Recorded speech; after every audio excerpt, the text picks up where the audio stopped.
মাতৃত্ব সুন্দর কিন্তু অতটাও সহজ না, আর মাকে ছাড়া মা হওয়া তো একদমই সম্ভব না। তো this is hello everyone, good morning সবাইকে। কেমন আছো তোমরা সবাই? আশা করছি তোমরা সবাই অনেক ভালো আছো, আর আমি অনেক ভালো আছি। তো আমি আজকে অনেক দিন পর তোমাদের জন্য একটা ছোট্ট ব্লগ নিয়ে চলে আসলাম। সেটা হচ্ছে আমার 7 মাসের স্বাদের ব্লগ। তো তোমরা অবশ্যই ব্লগটি শেষ অবধি দেখবে। তো তোমাদেরকে আমি আর কি করে বোঝাবো যে আমি এই 6টি মাস কিভাবে কাটিয়েছি, সেটা শুধু একমাত্র আমিই জানি।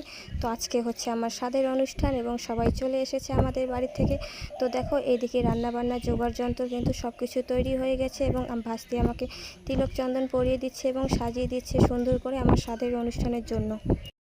তো আমি চাই তোমরা সবাই আমার আগত সন্তানকে আশীর্বাদ করো, সে যাতে সুস্থ এবং স্বাভাবিকভাবে এই পৃথিবীতে আসতে পারে। সে ছেলে হোক কিংবা মেয়ে, সে যাতে খুব সুন্দরভাবে এই পৃথিবীতে আসতে পারে এবং আমার কোল আলো করে আসতে পারে। আমি তোমাদের কাছে এটাই চাই, তোমরা সবাই আমাদেরকে একটু মন ভরে আশীর্বাদ করে দিও। তো বন্ধুরা, তোমরা দেখতেই পাচ্ছ বাড়ি ভর্তি আত্মীয় স্বজন এবং অনেক গুরুজনেরা আছে, এবং আমরাও বসে পড়েছি আমাদের স্বাদের অনুষ্ঠানে। তো দেখো এদিকে স্বাদের যা যা নিয়ম আছে ওইগুলো সব নিয়ম পালন করতেছে আমার মা।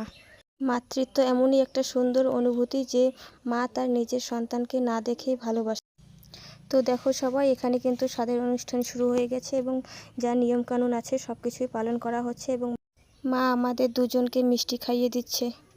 মা হওয়া সুন্দর কিন্তু অতটাও সহজ না। একটা মা যে 10 মাস 10 দিন গর্ভে ধারণ করে একটা সন্তানকে কী পরিমাণ যন্ত্রণা সহ্য করে, সেটা শুধু একমাত্র মাই জানে।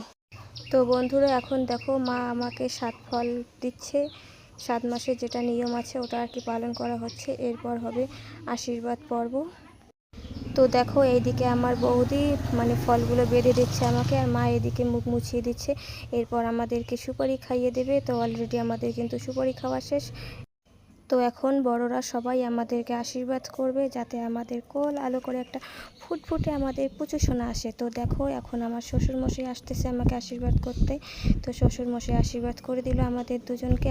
তো এখন আশীর্বাদ করবে আমার বাবু, এবং এক এক করে সব গুরুজনরাই আমাদেরকে। তো এইদিকে আমরা সবাই মিলে ফটোশ্যুট করতেছি। দেখো বোন, বৌদি, আমি আরও সবাই মিলে অনেক ছবি উঠতেছি, ভিডিও করতেছি, অনেক কিছু। তো আমাদের ফটোশ্যুট পর্ব শেষ হয়ে গেল। এখন চলে আসলাম আমরা তারপরের দিন। আজকে হচ্ছে আমাদের খাওয়া দাওয়া, আর এইদিকে রান্না বান্না শুরু হয়ে গেছে। দেখো সবাই রান্না করতেছে, আর এদিকে সবাই বসে বসে গল্প করতেছে, কেউ কেউ আবার খাওয়া দাওয়া করতেছে। তো বন্ধুরা, আমার তো কোনো কাজ নেই, আর আমার নাকি কাজ করা বারণ, কাজ করা যায় না। তাই একটু এপাশ ওপাশ সবার এদিকে ঘুরে যাচ্ছি। দেখো এটা হচ্ছে আমার দিদি। তো তারপর দেখো আমরা সবাই মিলে বাইরে বসে